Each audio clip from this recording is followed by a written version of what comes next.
ये तो आप सब जानते हैं कि सिख धर्म में लंगर की बहुत महानता है। जब भी हम किसी गुरुद्वारा साहिब में जाते हैं तो हर आने वाले को पेट भर लंगर खिलाया जाता है। लेकिन पंजाब में एक ऐसा गुरुद्वारा साहिब भी है जहां लंगर खाने की सख्त मनाही है। सुनकर आपको भी जरूर अजीब लगा होगा, पर ये पाबंदी किसी आम इंसान ने नहीं बल्कि 5वें गुरु अर्जन देव जी ने लगाई थी।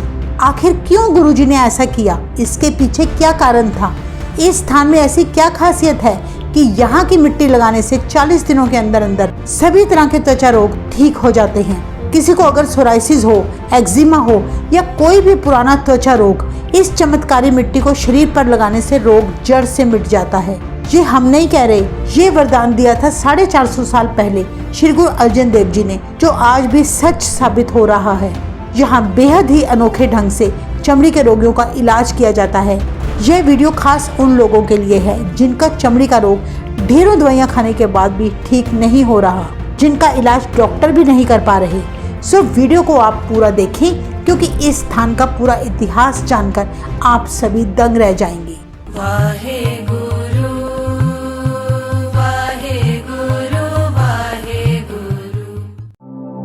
ये उस समय की बात है जब 5वें गुरु श्री गुरु अर्जन देव जी के घर काफी सालों के बाद गुरु हरगोबिंद साहिब जी ने जन्म लिया। गुरु अर्जन देव जी ने अपने पुत्र के जन्म की खुशी में पंजाब के तरन तारण साहिब में सरोवर की सेवा शुरू करवाई। उस समय गुरु जी का एक श्रद्धालु सिख सिद्ध सर साईं रोज अपने गांव चंबल से 10 किलोमीटर नंगे पैर पैदल चलकर तरन तारण साहिब में सरोवर निर्माण में सेवा किया करता था। वह सिख हमेशा अपने घर से भोजन पानी छककर आया करता। कभी भी गुरु जी के स्थान से उसने लंगर नहीं छका। वो अपने घर से निकलते समय अपने साथ एक फावड़ा और टोकरी लेकर रास्ते में गुरु जी के लंगर के लिए जो लकड़ियां मिलती अपनी टोकरी में इकट्ठी करके तरन तारण साहिब ले आया करता। काफी समय तक वे इस तरह गुरु घर की सेवा करता रहा। एक दिन तरन तारण साहिब में पंचम पिता गुरु अर्जन देव जी का दीवान सजा था। काफी सारी संगतें गुरु जी का उपदेश सुन रही थी। तभी एक कोढ़ी गुरु महाराज जी के आगे हाथ जोड़कर बोला, हे सच्चे पातशाह, मुझे कुष्ठ रोग है जिसके कारण मैं अत्यंत दुखी हूँ। ये रोग अब मुझसे सहन नहीं होता, कृपा करके आप मेरा ये रोग ठीक करें। जब उस रोगी ने गुरु जी के आगे अपना रोग दूर करने की गुहार लगाई तो गुरु अर्जन देव जी ने पंडाल में बैठी सारी संगतों से कहा कि वो सिख उठकर हमारे पास हाजिर हो जो हर रोज गुरु घर की सेवा करता है और उसने कभी गुरु का लंगर नहीं छका। ऐसी बात सुनकर संगत में से कोई भी गुरु जी के सामने ना आया। उस संगत में सिद्ध सर साईं भी बैठा था। गुरु जी का ऐसा वचन सुनकर वे चुप रहा। उसने सोचा, संगत में मेरे अलावा कोई और भी हो सकता है जो लंगर का प्रसादा ना छकता हो। गुरु अर्जन देव जी ने दोबारा फिर वचन किया। इस बार भी सिद्ध सर साईं अपने स्थान पर ही बैठा रहा। कहते हैं गुरु जी ने तीसरी बार अपने सेवक सिद्ध सर साईं का नाम लेकर पुकारा और अपने पास बुलाया। अंतर्यामी गुरु जी जानते थे केवल सिद्ध सर साईं ही अकेला ऐसा श्रद्धालु सिख था जो लंगर पानी घर से खाकर आया करता और गुरु घर की सेवा जी जान से करता था। वो सब्र और संतोष की मूरत था। साईं ने गुरु जी के मुख से अपना नाम सुना तो बड़ा हैरान हुआ और गले में पल्ला डालकर गुरु जी के पास आ खड़ा हुआ। गुरु जी ने साईं से कहा, इस कोढ़ी को अपना पल्ला छुआ दो, ऐसा करने से इस कोढ़ी का कोढ़ ठीक हो जाएगा। ये सुनकर साईं बड़ा हैरान हुआ। गुरुजी ने कहा, भाई चुप क्यों खड़े हो, इस कोढ़ी को अपना पल्ला छुआकर इसका रोग दूर करो। तब साईं ने गुरुजी का वचन मानते हुए अपना पल्ला उस रोगी को छुआ दिया और गुरुजी से हाथ जोड़कर बोला, मुझ जैसे गरीब इंसान में ऐसी कौन सी शक्ति है महाराज कि मेरा पल्ला छुआ देने से इस कोढ़ी का कोढ़ दूर हो सकता है। अभी ये बात ही कर रहे थे तभी चमत्कार हुआ। कोढ़ी का कोढ़ पल्ला छुआने से तुरंत ठीक हो गया। ये देखकर वहां मौजूद सारी संगत और साईं बहुत हैरान हुए। तब गुरु अर्जन देव जी बड़े खुश हुए और वचन किया, साईं जी, तुम कहते हो तुम्हारे में कौन सी शक्ति है, आज तुम्हें हम वर देते हैं कि तुम्हारे वंश में हमेशा ये कला वर्तती रहेगी। तुम्हारे वंश में से जो भी व्यक्ति, चाहे वो दाद के परिवार का हो या नान के परिवार का हो, कोई भी अपना पल्ला रोगी को लगाएगा, उसका त्वचा का हर तरह का रोग ठीक हो जाएगा। इतने वचन सुनकर साईं जी ने गुरु जी के आगे विनती करते हुए कहा, हे महाराज, मैं बहुत गरीब हूँ। आप जी ने जो वचन कहे हैं मैं जानता हूँ वो सच होकर रहेंगे, वो अटल है, इसमें कोई संदेह नहीं। पर आने वाले समय में ये बीमारी अगर बहुत बढ़ गई और काफी सारे रोगी अपना इलाज कराने जब मेरे पास आए तो मेरे में इतनी सामर्थ्य नहीं कि मैं उन सभी रोगियों को लंगर प्रसादा छका सकूं। कोई सिख अगर भूखा प्यासा मेरे दर से लौट गया तो कहीं ऐसा ना हो लोग गुरु घर को बुरा भला कहे। कृपा करके आप मुझ गरीब की लाज रखें। इतना सुनकर गुरु अर्जन देव जी ने फरमाया, भाई तुम चिंता ना करो, जो रोगी तुम्हारे पास अपना रोग ठीक कराने आएगा वो तुम्हारे दर से प्रसादा पानी नहीं छकेगा। अगर उसने प्रसादा छका तो उसका चमड़ी का रोग ठीक नहीं होगा। उस रोगी का आधा दुख तुम्हारा पल्ला छुआने से हटेगा और आधा रोग तुम्हारे गांव की मिट्टी छुआने से हटेगा।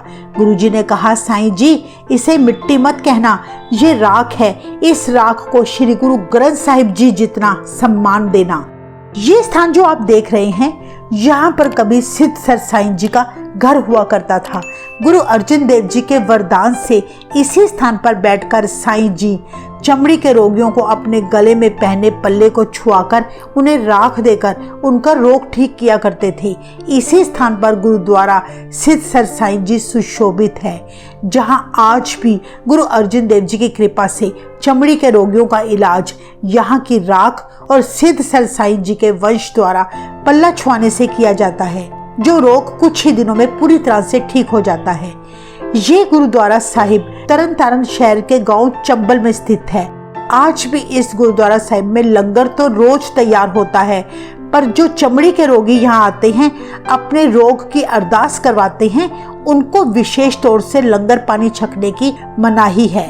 हाँ, अगर रोगी के साथ अन्य परिवार या उनके मित्र संबंधी आते हैं तो वो लंगर पानी छक सकते हैं, पर रोगी नहीं छक सकता। अगर कोई रोगी इस गुरुद्वारे में लंगर छक ले तो उसका रोग ठीक नहीं होता।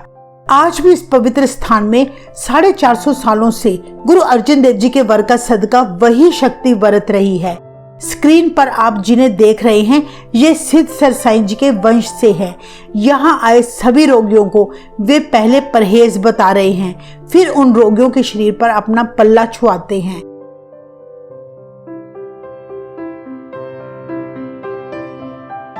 और फिर उन्हें एक मिट्टी के बर्तन में राख दी जाती है। अब हम आपको बताएंगे कि इस राख को रोगी कैसे अपने सिर पर लगाए, इस राख को लगाने के लिए क्या क्या परहेज करना है और कौन सी ऐसी बातें हैं जिन्हें इलाज के दौरान करने की सख्त मनाही है। वीडियो में आगे बढ़ने से पहले हम एक बात आपसे शेयर करना चाहते हैं। आप सबके प्यार से इंस्पायर होकर हमने एक छोटी सी शुरुआत की है स्पिरिचुअल वॉल आर्ट की। इन वॉल आर्ट्स में गुरु साहिब जी के पवित्र शब्द और सुंदर डिजाइन्स के साथ आप अपने घर में एक डिवाइन फील ला सकते हैं। अगर आप अपने घर, ऑफिस, स्टडी रूम के लिए या किसी को गिफ्ट करना चाहते हैं तो ये वॉल आर्ट एक बहुत ही सुंदर ऑप्शन है। इन डिजाइन्स का प्राइस हमने स्क्रीन पर मेंशन कर दिया है। All over India free shipping होगी। आप ऑर्डर करने के लिए स्क्रीन पर दिए गए व्हाट्सएप नंबर पर हमें मैसेज करें। सारे ऑर्डर्स प्रीपेड होंगे। सबसे खास बात, अगर आप इन डिजाइन्स को कस्टमाइज करवाना चाहते हैं आपके हिसाब से वो भी हम कर देंगे। हमारी इस नई शुरुआत में आप हमारा साथ जरूर दें। चलिए अब अपने वीडियो में आगे बढ़ते हैं। स्किन से संबंधित जिस किसी को भी कोई रोग है, चाहे रोग कितना भी पुराना क्यों ना हो, सबसे पहले रोगी को इस गुरुद्वारा साहिब में आना होगा। Full address with map location आपको वीडियो के डिस्क्रिप्शन बॉक्स में मिल जाएगा। गुरुद्वारा साहिब के दर्शन करने के बाद सिद्धसर साईं जी के वंश से बाबा जी गुरु अर्जन देव जी का नाम लेकर रोगी को अपना पल्ला छुआएंगे और कुछ परहेज बताएंगे। सबसे पहली बात, गुरुद्वारा साहिब से रोगी को एक मिट्टी के बर्तन में राख दी जाती है, जो रोगी ने अपने घर ले जाकर जहां वो पूजा करता है उस स्थान में रखना है, ताकि किसी का जूठा हाथ ना लग सके। राख 40 दिन तक उसे लगानी होगी। सुबह स्नान करके थोड़ी राख कटोरी में डालकर उसे अपने सिर पर लगानी है और धन गुरु अर्जन देव जी, धन बाबा सिद्धसर साईं जी, मेरा दुख दूर करो, ये शब्द 5 बार बोलना है। इस राख को नहाने के बाद केवल एक बार ही लगाना है। 40 दिन रोज लगाने से दुख दूर हो जाएगा। अगर 40 दिन से पहले ही रोग ठीक हो जाता है तब भी 40 दिन तक राख जरूर लगानी है। जब रोगी का रोग ठीक हो जाएगा तो बची हुई राख को मिट्टी के बर्तन समेत जल प्रवाह कर देना। अगर 40 दिन के बाद भी रोग ठीक नहीं होता तो उतने दिन राख लगानी है जब तक ठीक नहीं हो जाता। उपचार के दौरान वैवाहिक दंपति को शारीरिक संबंध नहीं बनाना। घर में अंडा, मीट, शराब, सिगरेट, तंबाकू, किसी भी तरह के नशे से परहेज करना। रोगी को ना किसी का जूठा खाना है और ना ही अपना जूठा किसी को देना है, चाहे उसके परिवार वाले ही क्यों ना हो। रोगी को चमड़े की चप्पल नहीं पहननी। अपने जख्मों पर और कोई क्रीम नहीं लगानी, ना ही कोई दवाई खानी है। अगर राख लगाते समय दुख बढ़ जाए या दर्द होने लगे तो घबराना नहीं। किसी के जूठे बर्तन साफ नहीं करने, ना ही अपने जूठे बर्तन किसी से साफ करवाने हैं। जो रोगी श्रद्धा से राख लगाते हैं, पूरा परहेज करते हैं, उनका रोग 40 दिन से पहले ही ठीक हो जाता है। रोग ठीक होने के बाद उस व्यक्ति ने 2.25 किलो गुड़ गुरुद्वारा सिद्ध सरसाई में चढ़ाना है। अगर कोई दोबारा गुरुद्वारा नहीं आ सकता तो अपने आसपास के गुरु घर में भी वो 2.25 किलो गुड़ चढ़ा सकता है। इस स्थान में रोग ठीक होने की सबसे बड़ी वजह गुरु महाराज पर भरोसा करने की है। आज तक यहाँ लाखों लोगों का चमड़ी का रोग ठीक किया जा चुका है।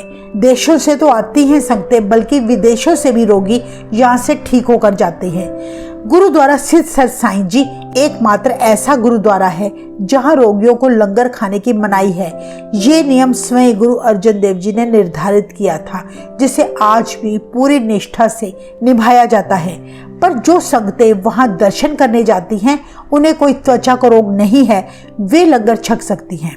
गुरुद्वारा साहिब में दर्शन करके बाहर निकलते ही ये जो आप कमरा देख रहे हैं, यहाँ से राख मिलती है। अब आप दर्शन करें इस पवित्र स्थान के।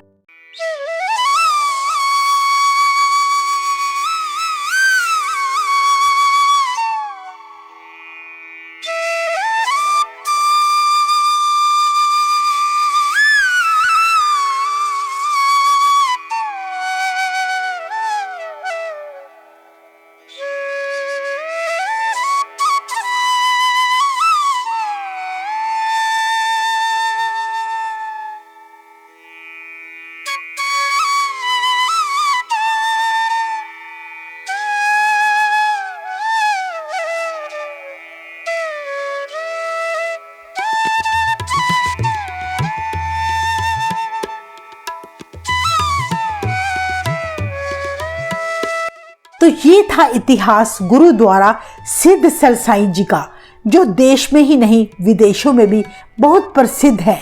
हमने इस गुरुद्वारा साहिब का एड्रेस डिस्क्रिप्शन बॉक्स में डाल दिया है। अगर आपको किसी भी तरह की कोई स्किन प्रॉब्लम है, डॉक्टर से इलाज कराने के बाद भी आराम नहीं आता, तो आप इस गुरुद्वारा साहिब में जरूर आए। जो लोग इस गुरुद्वारा साहिब में दर्शन करके रोग मुक्त हो चुके हैं, वो भी हमें कमेंट करके जरूर बताएं। इस वीडियो को जितना हो सके शेयर करें ताकि सभी का भला हो सके। वाहेगुरु जी का खालसा, वाहेगुरु जी की फतेह।